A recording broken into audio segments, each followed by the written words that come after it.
Welcome everyone. We're just giving people a chance to join the call.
Okay, I'm going to crack on and we'll just let people join as and when they do.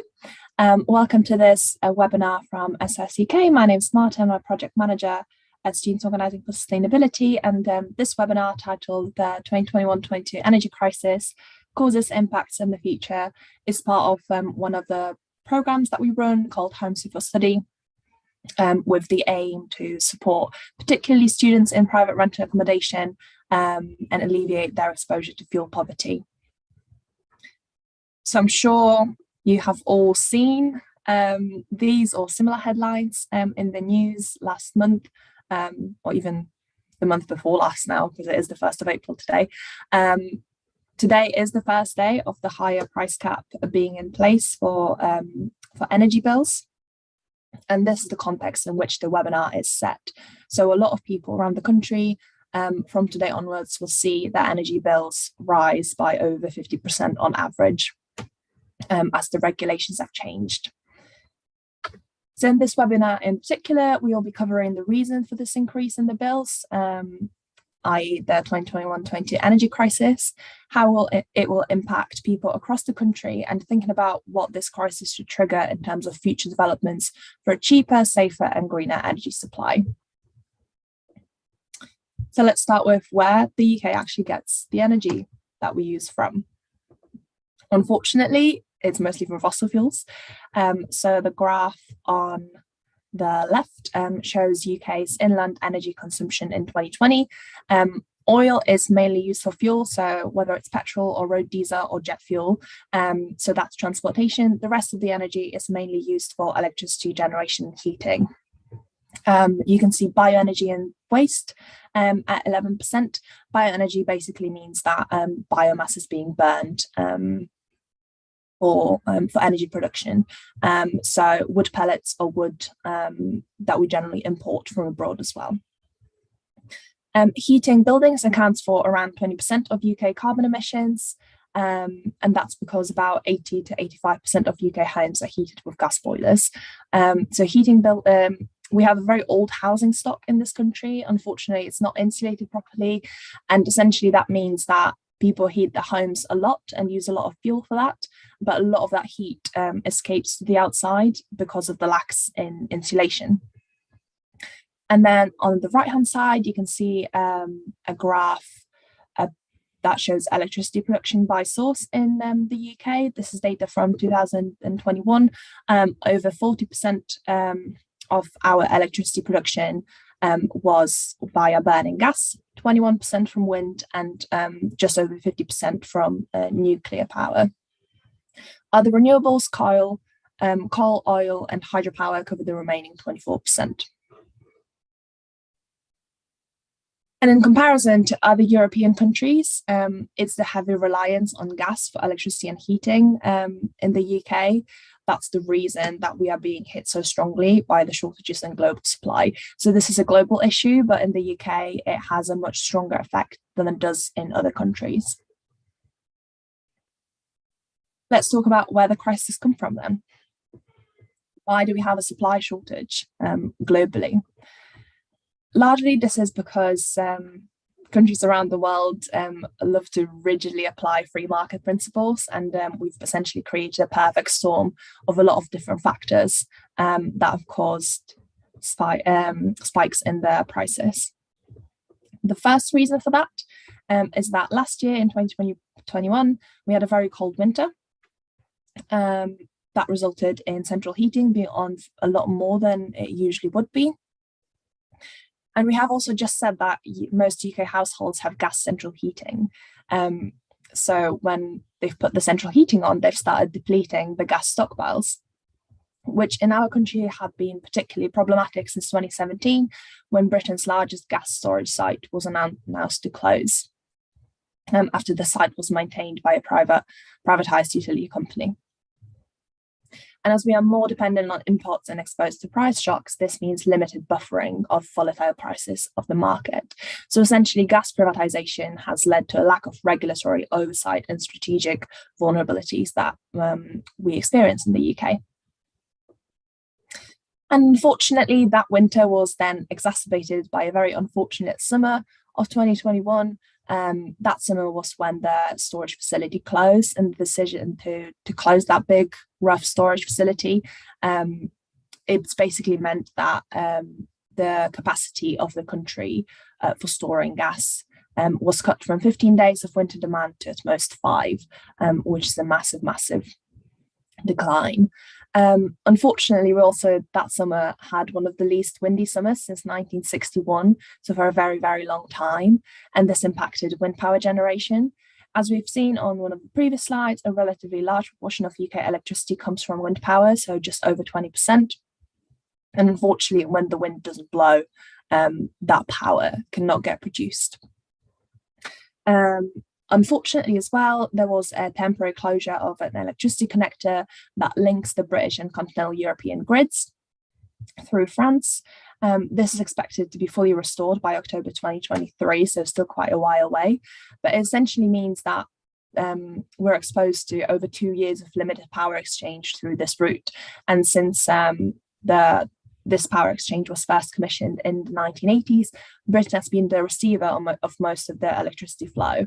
So in 2006, 97.5% of the energy transfers were made from France to the UK, supplying the equivalent of 3 million English homes. And essentially the closure of this electricity connection is much more of a problem for us than it is for France. Additionally, we had a series of nuclear power outages, which again depleted our energy production capacity. And this additionally made us extra reliant on gas for electricity generation over the summer, worsening the storage facilities depletion even more. Another contributing reason is a rebound in post-lockdown energy demand in Asia in particular. We've already mentioned that the UK and the EU depend on natural gas inputs rather than production. 80% of the gas used here is imported, mainly by pipelines. So around 3/4 of that comes via pipelines, largely from Russia on the continent. For the UK, it's mainly Norway that supplies much of our gas. And the remainder, so 1/4 of the imported gas is LNG, which is liquefied natural gas. It comes, for example, from the United States. The Russian pipelines haven't been supplying more gas to build up reserves on the continent throughout the previous months, so reliance and pressure of LNG grew, but unfortunately supply didn't. Europe has also been pushing fast-growing Asian economies such as China and India to leave coal behind, and that is why that's what they've been doing, basically making them competitors for Europe's liquefied natural gas inputs. We know that every year China connects up to 15 million homes in its coastal cities to the gas grid, and that's essentially like adding a Netherlands and a Belgium worth of demand every year. So when it gets cold in China, the gas price goes up in the UK and Germany as well. Unfortunately, there's also a coal supply shortage in China and India at the moment, which causes a high reliance on gas on their end again. And we've seen South American countries also increasing their imports of liquefied gas very significantly, reaching record levels last year, as Brazil and Argentina in particular ratcheted up their orders, and that's due to the issues with their energy production capacity. So the temporary decrease in production in Asian markets that we've seen in 2020 caused by the pandemic didn't last for a very long time, and it came back very strong. And this is actually a culmination point of a longer term rise in demand. So Asian gas demand has grown by over 50% over the past decade, mainly due to a tripling in consumption in China. And globally, the liquefied natural gas demands outpaced the supply, affected unfortunately by outages at export plants. So all of the reasons that I've just mentioned have caused a surge in the wholesale price of natural gas. We've seen that price increase by 335% in the past 12 months, including an 82% rise from November last year to January this year, so just over 2 to 3 months. And we've also seen the wholesale price of electricity rising by 268% in the past 12 months. As particularly in this country, we are heavily dependent on gas for our electricity as well. And recently, an additional factor to include in the rising wholesale prices has been the Russian invasion of Ukraine. And although the UK doesn't import much Russian gas, concerns that supplies will be disrupted have pushed us prices on the wholesale market in general. So it affects us even though we don't import much of the Russian gas.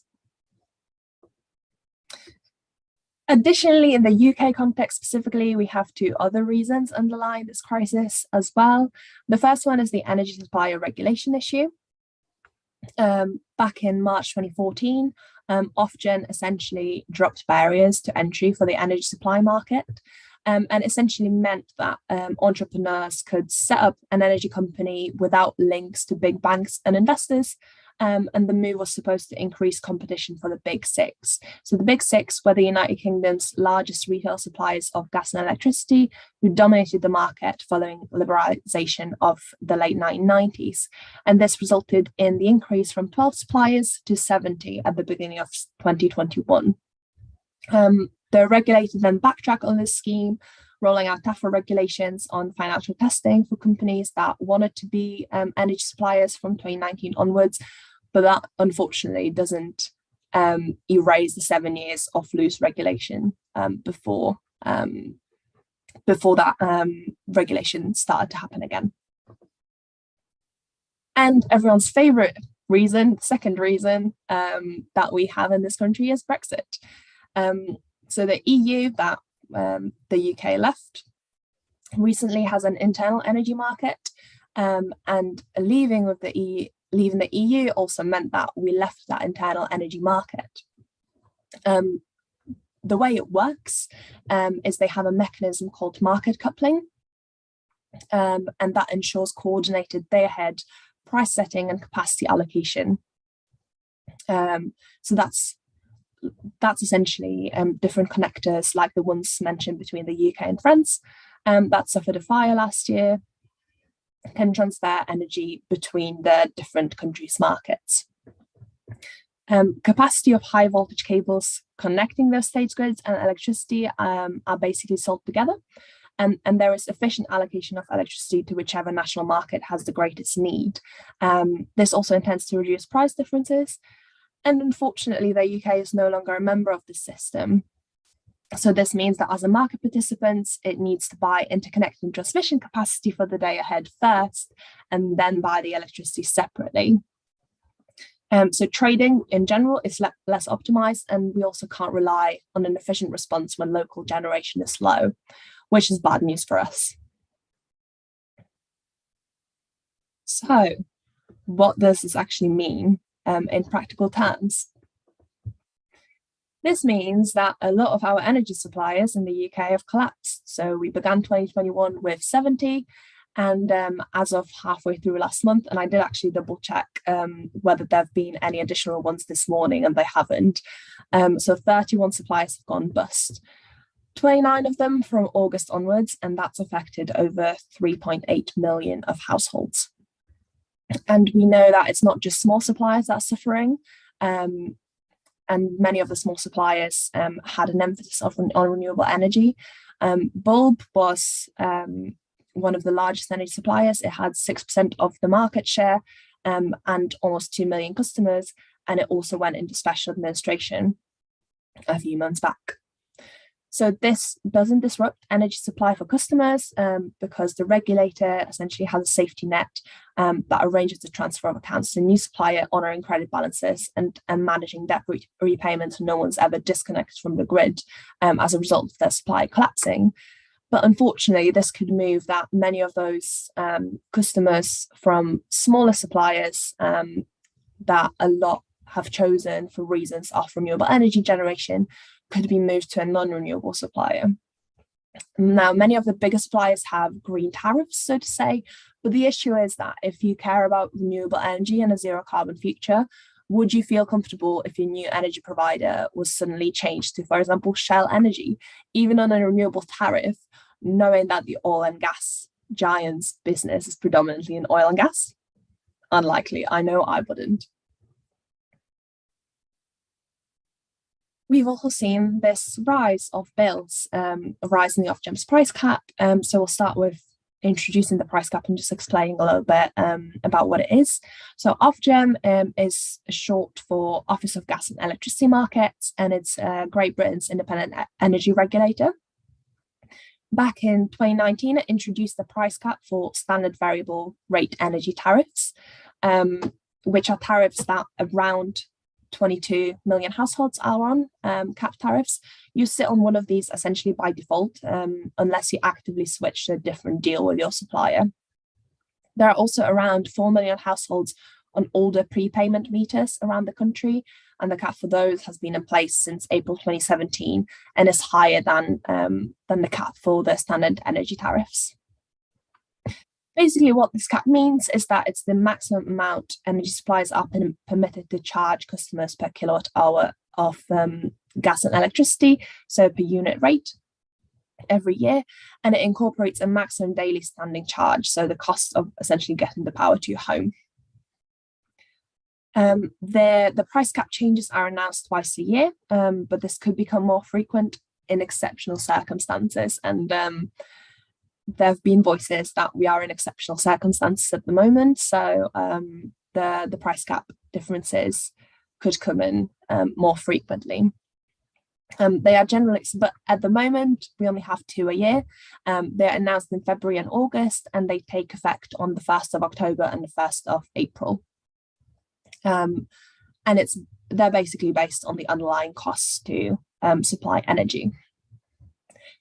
This is in place as an attempt to keep prices fair so that the costs that are passed on to consumers actually reflect the cost of purchasing and supplying energy that the suppliers have on their ends, as wholesale costs are about 35 to 40% of what makes up your total energy bill. And now it's worth mentioning that this cap does not limit the overall amount that you pay for electricity. There's a capped price for each unit, so per each kilowatt hour of electricity and gas, and it's the amount of units consumed that determines your bill, not just the overall price of a unit. So the price caps have been going up and down since they were first set, but there hasn't been more than £200 of a difference between the different updates. The most recent change came into place on the 1st of October 2021, and that the tariff cap then was raised by £139 to almost £1,300 per year. This cap that we are starting to be on from today onwards supposedly is going to be in place between now and the 30th of September. but again, that could change. Hopefully it won't. And it's rising the default tariffs up to £1,971 per year. And for prepayment meters customers, so those on older meters, that's over £2,000 every year. So the increases are just above 54% for both types of people buying energy. And about 10% of the rise was there to cover the cost of energy supplies going bust, essentially. So it's just under £70 that every household pays to essentially provide security for people whose energy suppliers have gone bankrupt. Unfortunately, as well, this may not be the end of bills soaring up, as industry analysts are estimating that the next price cap could potentially go above £3,000. Fingers crossed that it doesn't, but unfortunately, that is what the experts are saying at the moment. This means that unfortunately millions of people are facing fuel poverty. Now, the official government definitions of energy or fuel poverty differ across the UK between the devolved nations. And unfortunately, they don't accurately capture all people who experience fuel poverty. So, for instance, a high percentage of students that live in the private rented sector, they say that they feel cold at home, but estimating their household's income and comparing that against the rule won't find it, or it isn't done at all. As shared student households function very, very differently to, for example, how families function, and many don't have income other than the maintenance loans. But the definition of fuel poverty that we are working with here is that people experience fuel poverty if they're unable to afford to put their heating on to reach a comfortable temperature, or if they spend a high share of their income on energy to maintain an adequate level of warmth. We know that fuel poverty can have a significant negative impact on health and well-being, and that every year over 10,000 people die because of cold homes. And unfortunately, this number could rise. As the numbers until now have been estimated as 4 million from April onwards, Fuel Poverty Charity National Energy Action predicts that the total number of households in energy poverty will be 6.5 million around the UK. That is almost a quarter of UK households. That's 23% of all households that we have around the country. And this is with the governmental rebates that are coming into place as well. So if the cap rises again to the massive £3,000 a year in October, it would put 8.5 million households in serious financial difficulty from fuel bills. And this would be twice as many as a year earlier, so 30% of all the homes around the country. Now, the government did respond to the increase. I don't believe that it's an adequate response, but essentially what was announced was that there would be a 350 energy support package per household, and that would include a one-off £150 worth council tax rebate for households in houses that are labelled between the A and D council tax bands, and the £200 loan on energy bills from October. And now the downsides to that are, for example, that students, a lot of whom live in the private rented sector, don't pay council tax. So this is of zero benefits to them. And then the loan on energy bills, that's one loan per household. So people who live with housemates, for instance, that they're likely to change over the next few years will basically get £200 to split between them. But if the situation changes and say those housemates start living on their own, they will each have to pay back £40 a year until 2027. And it's also worth mentioning that not everyone will get this loan. So, for instance, it will exclude people who are not at university at the moment because they're too young, people who live at home, people in university-owned accommodation, or those who don't pay their bills directly. So, if you're renting privately and your bills are included in the rent, that money won't go to you. It will just go to the people that pay the bills, so your landlords or your lettings agency. So even though not everyone will actually benefit from this loan, we all at the moment face the same compulsory repayments in the future. We don't know how this will be managed to make it fair and to make sure that people don't pay for other people's energy bills, basically. I don't know that. And I know that people who work in the civil service at the moment also don't have the answer to that question. Now, we've also seen some spring statement announcements recently, and whether this will help people is also to be discussed. I don't think it will. So we've seen that national insurance contributions are going to be cut from July onwards. The threshold at which workers will start to pay national insurance will rise to essentially pretty much, or actually exactly match the level at which people start paying income tax. According to the Treasury, this equates to tax savings of over £330 for a typical employee, whatever that means. But again, this is irrelevant to those who don't pay national insurance. So many students in full-time education and a lot of other people as well. And there's an additional issue as well, that raising the threshold means that more people on low pay won't pay national insurance for a longer period of time, creating gaps in their national insurance payment record. And these gaps can mean that they might not have enough years of national insurance contributions to either get the full state pension or qualify for some benefits, which is really, really bad news in the long term as well. We've also seen that fuel duty dropped by 5 pence a litre. Again, that's irrelevant for those who don't drive or those who don't have a car. And in the face of huge fluctuations of oil, which is where petrol and diesel come from, this will translate to a saving of about £1 per typical tank, which is really barely noticeable. We've seen that there will be zero tax on the installation of energy saving products, such as solar panels and heat pumps, which in the long term is good for those who own homes and can afford it, but again, irrelevant for most, and it won't have any alleviating effect in the short term. We'll be covering insulation more in the next section of this webinar, but for now, these measures are nowhere what we actually need to make our housing energy efficient as a country. And finally, Household Support Fund was announced to double by £500 million. This fund was created last year to provide help for people struggling with their bills or who might fall in a vulnerable category. The money is provided on a discretionary basis by local councils, and this basically means that councils decide who gets what and how. So it could be via cash, or it could be in vouchers, or it could be in some other way, and it depends on circumstances. So that basically means that quite a bit of variance around the UK exists. And there is another issue with that as well.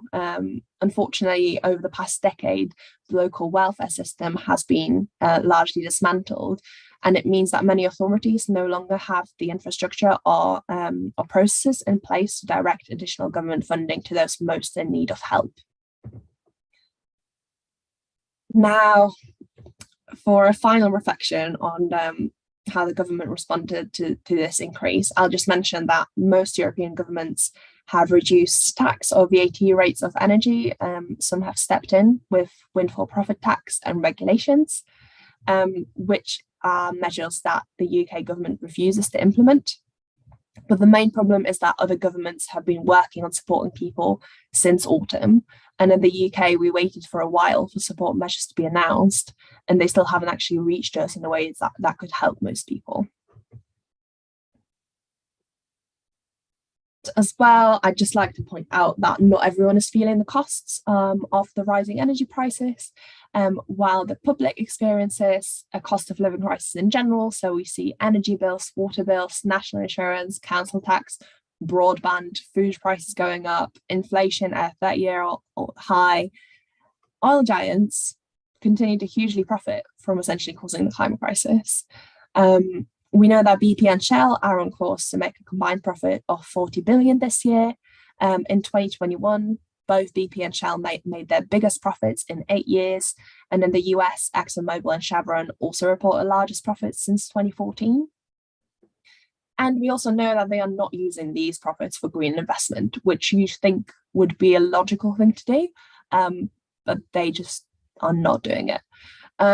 MPs, including Conservative MPs, have called for a windfall tax.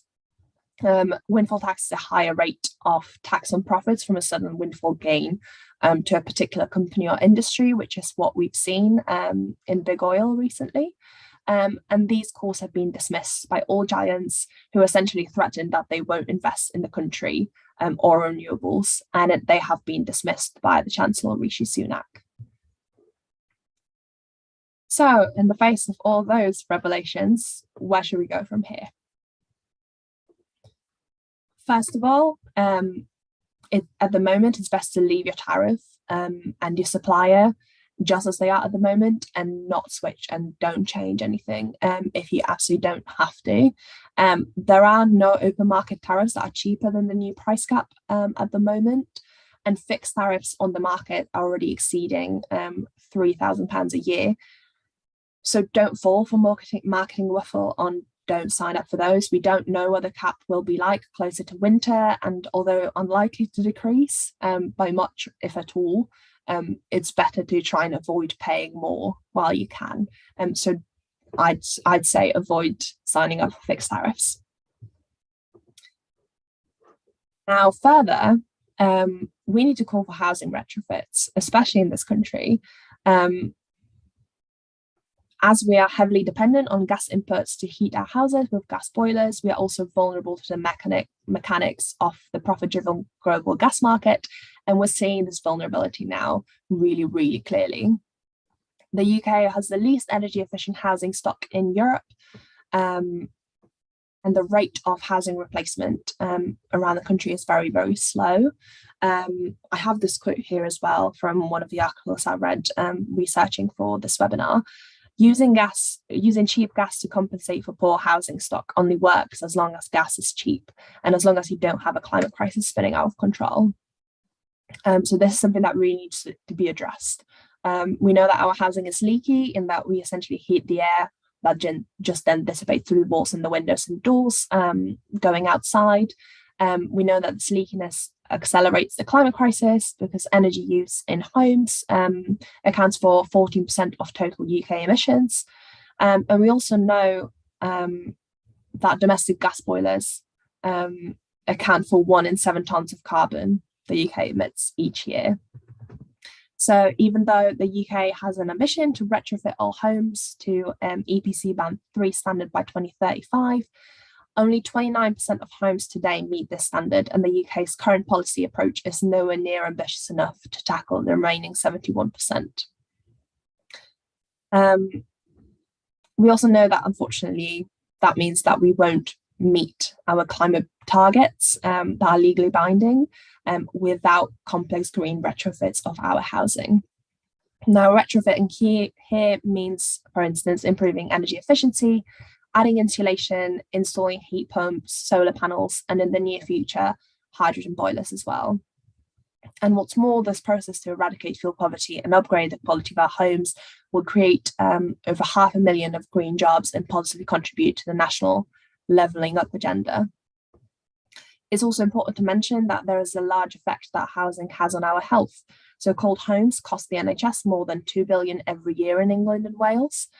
10,000 people die every year from the effects of a cold home, as I've mentioned already, and additional 2,000 die from overheating in summer. So every £1 spent on making homes warmer brings £4 back in health benefits. So you'd think that housing retrofitting should be a national priority, but unfortunately we're not seeing enough commitment or action from our policymakers to make it a reality. The schemes that have been launched over the past decade to support housing retrofits did not see the uptake anywhere near what their goals number were, or were scrapped prematurely, or both. We've seen the Green Deal loans, the Zero Carbon Home Standard, the Green Homes Grant all go wrong. And at the moment, building regulations additionally don't require new builds to be net zero. So we are contributing to a number of houses that will need retrofitting, even though some are new. And between 2012 and 2019, the number of home installations dropped by 95%. Now, this is really shocking. And efforts to adapt the UK's housing stock to the impacts of the climate change For high average temperatures, flooding and water scarcity, they are lagging far behind what's needed to keep us safe and comfortable, even as these climate change risks grow. And as you can see in large font on the slide, at current rates, it would take the UK 700 years to move to low carbon heating. And this is just not good enough. So if you can, reach out to your local councillors, reach out to your MP, especially if they're from the currently ruling party, and let them know that you expect them to prioritise this policy. Vote for candidates that commit to changing the dire situation, because for the past decade, we've been going around in circles, and what we actually need is meaningful action, and we need this action fast. And I'll just close off the retrofitting point with this quote, because the issue is not that we cannot afford to retrofit our energy and efficient built environment on the government's budget, but that we can't afford not to. So saying that you can't afford climate action policies on the government's budget is like saying that you can't afford to get the tube from Zone 6 to central London because you've only got a fiver on your Oyster card when you have $1 million in your current account. The government has the power to create money to preserve the value of built assets, and this is exactly what happened after the 2007 and 8 financial crisis. With a nationwide retrofitting scheme, the money would go into the real economy in real wages for real jobs, rather than propping up the asset values of the asset rich. We need this policy, and we need it in place as soon as possible. The next thing that we need to advocate for is decarbonising the grid and heating systems. As we've mentioned, heating is one of the biggest sources of carbon emissions in this country, and no wonder when up to 85% of our homes are heated with gas and 40% of our electricity comes from gas as well. In October 2021, Boris Johnson confirmed plans to decarbonise the electricity grid by 2035. Can this be done on that timeline? It can, and it needs to be done, but it's just what we need to include in it and how quickly we're willing to go, whether this will become reality. So essentially, decarbonisation is all about switching to low carbon systems for our electricity and heating systems. And it includes things like improving energy efficiency of our buildings, so retrofitting the houses so that we use less energy to heat them. Includes installation of heat pumps. This basically, heat pumps sit outside a building and extract warmth from the air or from the ground to heat water for radiators. And also connecting buildings to district heating networks. District heating is a system of highly insulated pipes that deliver heated water to radiators in numerous homes and buildings. Heat is generated from a central boiler plant or other heat source, such as a combined heat and power plant or local waste heat from industry. So these are local networks that need to be connected. And also, we need to educate homeowners on the benefits of heat pumps and district heating. Decarbonisation of heating will be harder than decarbonisation of electricity because it will directly impact millions of people's homes. These people, these citizens, are ultimately the decision makers that need to be convinced that it's a good idea. So what does it mean in real terms? It means understanding the needs of people as end users of the energy system and what they need from that energy system. It means improved awareness and understanding of technology. It means building trust around the technology and the people who install it, so proper training for installers. It means complex financial support for installation and reduced running costs, so it makes short-term financial sense for people. It means a characteristic of low carbon being desirable for potential property buyers or renters. It essentially means accounting for the social costs of carbon-intense traditional heat sources like air quality. And it's also about making people realise that the choice is not really between natural gas and air source heat pumps. The choice is between whether to decarbonise now, when it's within people's control, or in a few years' time when it will be enforced. So additionally for that, we need to ramp up our renewable generation and develop energy storage. That both means battery and hydrogen. And it also means reliable backups, ideally low carbon, through electricity interconnectors and nuclear power. This really is doable. The main barrier to us achieving a decarbonised grid and heating is policy. Another point is to stop relying on oppressive regimes for supplying our energy. It's really risky, at least I'd say it's just dangerous, when countries rely on imports of fuels from countries with oppressive regimes in power. Because technically, this means that the tap of the gas, or of the coal, or of the oil could just be closed. We've seen the wholesale prices of oil and gas soaring again after Russia invaded Ukraine on the 24th of February. And as I've said, even though UK households are not heavily reliant on Russian gas, because it's less than 5% of all of our imports, we rely on the market in general. And we also rely on imports from the EU, which is supplied by Russia in 40% and wants to become independent of Russian gas.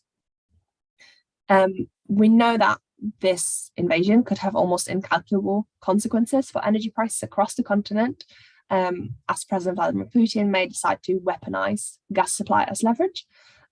Russia uses gas supplies to punish and to reward, affecting both transit states and consumers. After Germany halted the approval of the Nord Stream 2 gas pipeline, days before the invasion started, we've already seen a Russian politician, Dmitry Medvedev, essentially threatening that natural gas prices could double in Europe. And we've also seen another politician, Russian Deputy Prime Minister, threatening Europe with closing the Nord Stream 1 gas pipeline to Germany in early March. These threats worsen panic buying, and that elevates the prices even more. Unfortunately, oil and gas supply chains in particular are characterized by critical choke points. Those are key ports of pipelines into other markets, and they can be leveraged by producers or disrupted by natural disasters such as fires or floods. Renewables such as solar or wind are more distributed on the other hand, and the technology has matured to the point where it's more cost effective to build that than additional gas and oil pipelines. Expanding our reliance on oil and gas really increases our vulnerability. But regardless of how much physical gas we buy from Russia and how vulnerable that makes us, the question to ask is whether we want any of the UK money sponsoring this invasion and other invasions, brutal police repression of protests and propaganda. I'd say we don't. And it's worth mentioning that this is not just about Russia, it's not just a Russian problem. OPEC is a permanent intergovernmental organization of oil exporting nations that coordinates and unifies the petroleum policies of its members. OPEC countries account for an estimated 44% of global oil production and over 80% of the world's proven oil reserves. And out of 13 of those countries, 12 are categorized as authoritarian and was as a hybrid regime in the democracy index. Out of additional OPEC plus countries, which is OPEC and some other additional countries such as Russia, that also produce a lot of oil, but are in different regions around the globe. Out of those additional 10, 6 are authoritarian, 1 is a hybrid regime, 1 is a flawed democracy, and the 2 that don't have a classification are not free according to Freedom House. So we should really, really think whether we want undemocratic, corrupt, oppressive regimes profiting from us buying the fossil fuels. Many fossil fuels work with these regimes in different ways. And I personally don't want that. I don't want any of my money, any of my tax money, going to regimes that assassinate journalists, that torture people, that violate human rights of different groups in their countries and abroad. And I don't think we should be supporting companies that allow this to happen. Okay, so those were some big policy changes that we should all advocate for and get in touch with our politicians to implement. But I do have some advice on a personal level what you can do. The best thing to do at the moment is to save energy and save money if you can. So if you are about to change houses, move into somewhere new, make sure to check the energy performance certificate of the property before signing for it if you haven't signed, or this is a piece of advice for the future. The closer the energy rating is to A, the better. And it's worth knowing that you can view the EPC of any rental property online. That's just a legal thing. So yeah, you're just able to see that on a government website. It's also a good idea to ask about insulation and make sure that you check for damp and draughts, because an insulated dry property is easier and cheaper to heat, especially in winter. After you've moved in, so the places that you already live in, try and save energy where you can. We have resources on our website for specific advice. So Emma, if you could just post that in the chat, the link from the notes, that would be great, thank you. We'd also advise you to get a smart meter and or take regular meter readings. So smart meters measure how much electricity is being used and how much it's costing on a handy in-home display. That makes it easier to identify energy wastage. If you don't have a smart meter or you can't get one, submitting regular readings to your supplier ensures that you only get charged for what you actually use rather than get estimated bills every month. But if you can get a smart meter, please do it, because then your readings will just get submitted to your supplier automatically. And if you can, it's also good to try and split the cost of energy evenly throughout the year, as we pay noticeably more in the autumn winter period, as that's the heating season, but you can pay smaller additional amounts throughout the warmer period to build up a credit cushion in your energy account. This way you minimize the hit of higher bills when the cold period starts, or alleviate it completely. So this summer, for instance, my housemates and I are looking to pay an extra £10 each a month to prepare ourselves for winter on higher rates for energy. So try and build up that credit in your energy account if you can, while it's warm. And speaking of meter readings, actually, if you didn't read your meters yesterday, if you didn't hear that it was branded as a National Meter Reading Day, please read your meters and submit your readings to your suppliers as soon as you can. This will help you avoid being charged higher rates for all of your next bill, as the prices have changed from today onwards. And because I know that this topic can be very distressing and very stressful, I know it certainly is for me. I've got a little section here about where to look for support. That's both financial and wellbeing support. There are resources from Citizens Advice and Money Helper on what to do if you're worried about or struggling to pay your bills. If you are in debt at the moment to your energy supplier, you might be able to get a grant to help pay it off.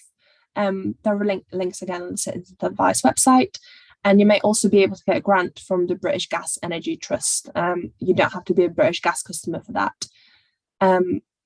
Again, Emma, if you could just paste some links to the chat, that would be great, directly to those websites with advice. Make sure that you let your energy supplier know if you can't pay your bills. They must take into account your circumstances and help you. It's also possible that you might be able to get a local energy grant on the Simple Energy Advice website, or a grant from your local council. So check your local council's websites for that information. And please do take care of your well-being. There are many local peer support groups around the country. If you're at university or working, your university or your workplace also most likely has some support services available. So do use them and do ask for support if you need it. Thank you very much for joining this webinar. If there are any questions, I'm happy to answer them. But I am as much of an expert as I am, so I might have limited ability to answer.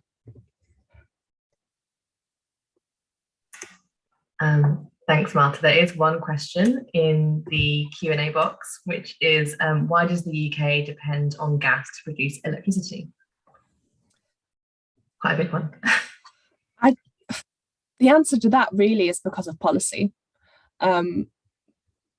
Because I think we're a bit too used in this country to the heating system and generally the energy system working the way it has for a long time. So politicians particularly are not keen to do massive policy changes around that, but they really should, because especially with the UK with Britain being an island, we have a lot of generation capacity for renewable energy, and we could very easily move on to that much faster and to much larger extent than we have at the moment. So I'd say it's a policy decision. Yeah, I agree. I think the UK is actually the windiest country in Europe, so it seems ridiculous that we don't really make the most of that. We've got another question in the chat about will participants be sent a recording of the talk, and we don't have plans for that, but we have been live streaming this. It will be available on YouTube as well, so we can send a link to the YouTube channel. Yeah, so the webinar will be available to access afterwards as well.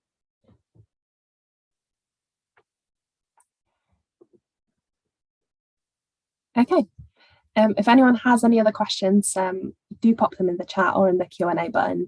And if not, I hope this hasn't been completely heartbreaking. And I hope that you're able to take something out of it, and that it's been helpful just to understand what's going on and why we have this crisis that we do. And please get politically active and vote for people that want to implement policies that will actually protect us from this crisis and from other like it in the future. Thanks, Marta. There's been another question in the chat around any ideas behind the reason for installations dropping so severely. I don't know if you've research. Yeah, so from what I've read, there's many reasons that have contributed to that. One of them is that a lot of the application processes have been very complicated, and there's been issues with essentially advertising it. So basically, a lot of the schemes would come into place, but then they wouldn't be advertised to people, so people wouldn't know that they're in place. And then basically when the government saw that they're not being taken up, they dropped them because it didn't look worthwhile to them, because people weren't applying. But the reason that people weren't applying was that they didn't know, or the process of application was too complicated. So I think it was just badly managed around the additional funding around it. Great, thank you. Yeah, I think it's a lot of issues are short-term funding, and having to have a really quick turnaround and really show that you still successful is really tricky with that sort of thing. So yeah, thanks for that question and the answer. There is another question that we've got as well in the chat about what do you think a civil engineering background could do to work in energy? I'd say it's pretty easy when you're an engineer to work in the different areas of construction. So if you work in so you've mentioned here material sustainability infrastructure.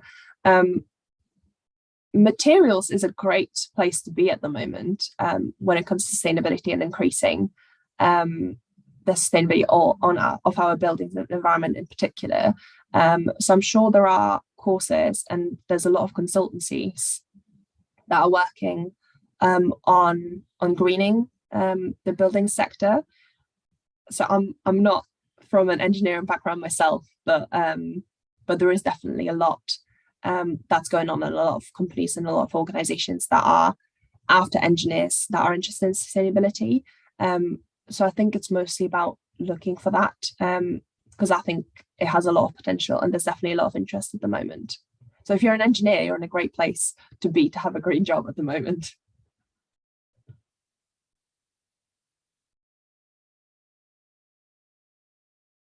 I hope that answers the question in some capacity, but I'm not an expert around engineering. Great, thanks, Marta. I've just put some links in the chat for anyone to follow us on social media, and also sign up to our sustainable accommodation newsletter if you haven't already. That would be really great, so you can keep up to date with everything. I think that might be the final question that's come in, so we could wrap up a few minutes early, unless there's any final questions that come in now.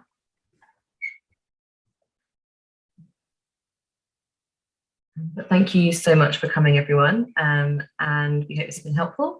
And yeah, I hope you have a great rest of your Friday. Yeah, have a great weekend, everyone.